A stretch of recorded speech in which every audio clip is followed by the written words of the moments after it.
Earlier today, we saw the release of the second major wave of DLC for Fallout 76. Just last week, we saw the introduction of the new brewing and fermenting stations, giving you some new quests to complete and a variety of different crafting options. While this week, we're actually seeing a new limited time event. The new Fasnacht Parade that is taking place in Fallout 76's Helvetia is pretty cool. This is a real life parade that this is inspired from. It does have Swiss origins, but even beyond that, in the real world, Helvetia, West Virginia, you can find this parade occurring. In this video, what I'm going to do is discuss the parade, go over what actually goes on as you play it, and give kind of a mini review or first impressions. I've done this parade 3.5 times now, so I think I have a pretty good understanding of how it plays out, and if it's a good and fun addition to the game, or maybe not. If you guys do enjoy the content, you can leave a like or subscribe. Next week for Fallout 76, we are getting a totally new survival mode. That is one I am going to live stream quite extensively, so if you are interested, you can check that out. But without further ado, let's actually look at this new Fasnacht Parade. One of the pretty cool parts about this was, a couple of hours before the event actually launched, if you went into the in-game town of Helvetia, you could find some of the decorations being set up.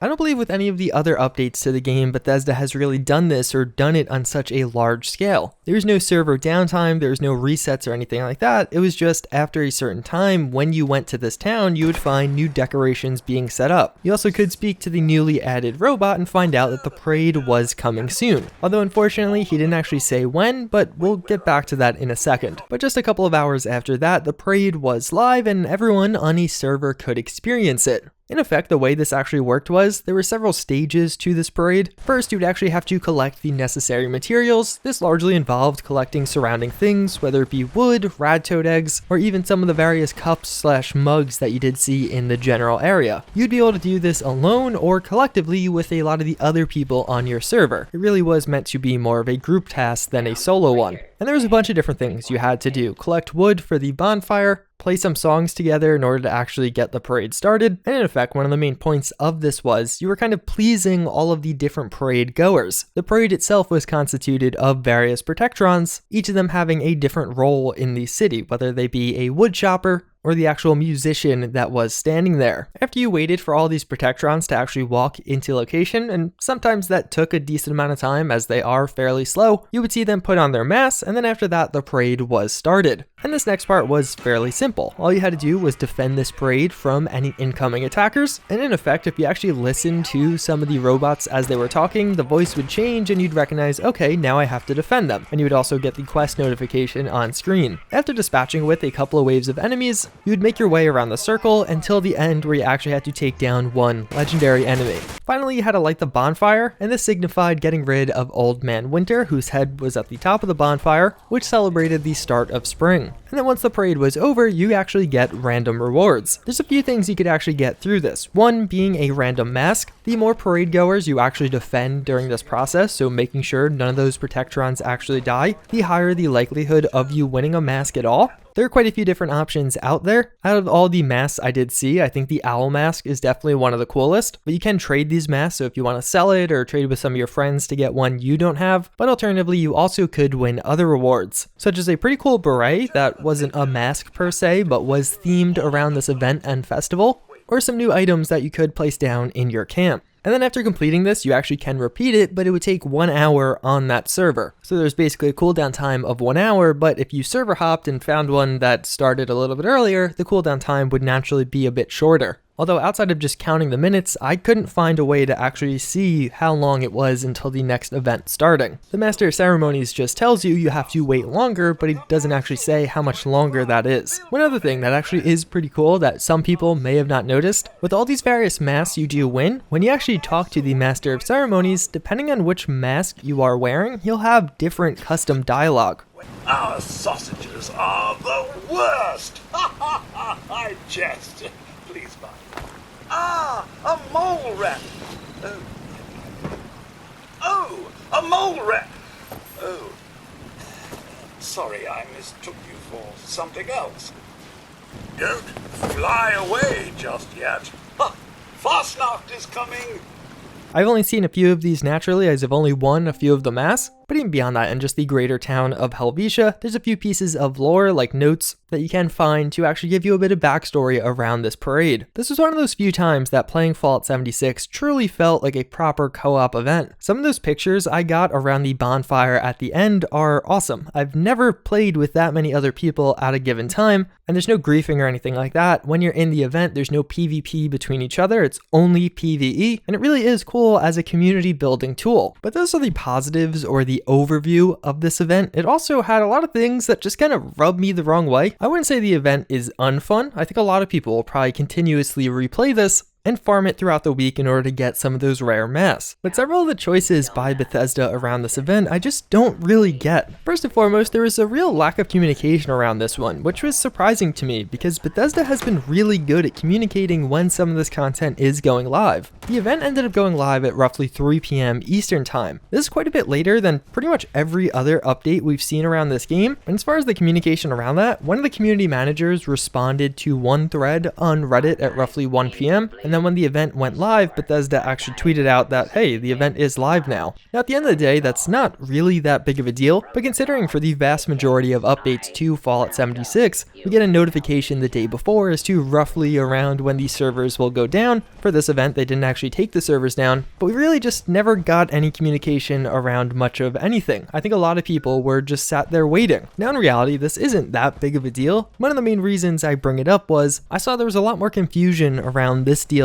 than the first one. The reason for that seemingly being the lack of communication around the launch of this DLC. A very simple tweet or message just saying, hey, we're shooting to have it up by 3 p.m. and I think pretty much all of that goes away. A lot of people I was talking to at least thought the event was actually going to get delayed to tomorrow. This is particularly striking to me, again, because Bethesda has been so good at communicating with this DLC wave. Over the past month or so, their communication is pretty much top notch. It's exactly what I was hoping to see from them. Outside of that, I honestly just didn't find the event all that fun. But not because the event wasn't fun or was designed in a boring way. I think it's more along the lines of the implementation of this one just really didn't have that extra step that I think would have made it a lot more enjoyable. It would be cool if I was actually playing a role in collecting a lot of the resources, but for the vast majority of the 4 times I attempted this, there were so many other people involved in this event that the resources were collected way too quickly. When I saw that we needed additional wood and I went out to go find some, by the time I got 1 or 2 pieces, I realized all of the wood had already been collected by the 15 other people playing with me.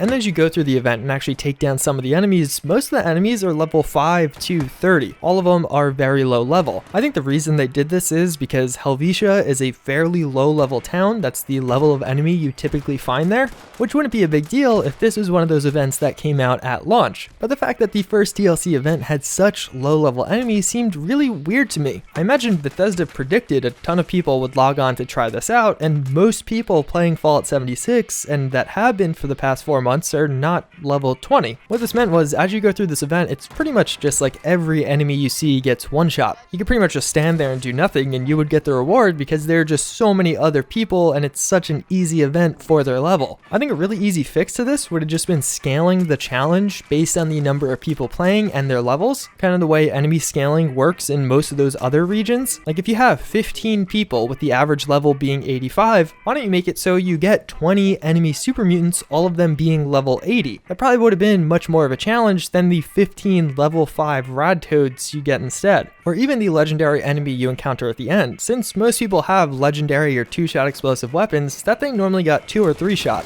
I think this would have been a lot more fun and interesting if you actually had to work together with those other people, if there was a genuine challenge posed. But with this, it is literally a cakewalk. If you're doing this event solo, then it might be a different story, but when you have all this other help, it is extremely easy to accomplish, and even just in general, if you are level 70 plus, you probably will have no problem completing this by yourself. At the end of the day, it's not a game breaker for this event, it just made it so the actual content of the event wasn't really all that fun. Now it is fairly plausible that over the next day or two, as people get bored of this event and don't keep replaying it, you will have smaller sizes of people that attend this, and for the first part, that definitely will make it a lot more fun finding some of those original materials. But still, for the second part, the enemies are such low level that still wouldn't be that much of a challenge. It would definitely make the event overall more fun and probably more challenging. Doing the challenges that were given to you, taking down some of the enemies, aren't the reasons I'm going to replay this. I think it's cool to just be social in this game. That's kind of rare at this point. You rarely find this many players in one location, so that's one of the big appeals. And outside of that, of course, the custom content you do get as an award. This event is limited. It'll be gone in a week from right now, so playing it now to get some of those cool masks will definitely keep me coming back. I just think overall it would have been far more enjoyable if the enemies and challenges of this event actually scaled to either the number of people you had participating or the level of the people you had participating. Also, as just an aside with this one, I never actually completed this event without an issue. In 2 of the runs, the ending legendary that you do take down kind of glitched out, so nobody that participated in the event could actually loot it. On the 3rd try, the server just crashed when I was trying to do it. The 4th try was by far the smoothest, but the robots were getting really glitchy and started turning around and walking in the wrong direction. This could partially be a result of all these people being in one location, and maybe I just did have really bad luck, but I think I would be amiss if I didn't mention that I never could successfully play this event glitch-free. Most of these glitches were minor or not too big of a deal, but at the same time, there still was glitches every time. Outside of that, we also saw some just in general new Creation Club content for this game, some of which is actually kind of cool. You get a freebie, you get some cheap stuff on this. We finally saw a power armor paint job for the excavator power armor. This is the first one in the game, and as I mentioned in a previous video, buying this tube thing is very worth it. It's actually pretty cool and you can make a bunch of different noises with it. So in conclusion, for me at least, even though the first wave of this new DLC for Fallout 76 was really good, this second week with the custom event was more of a miss than anything.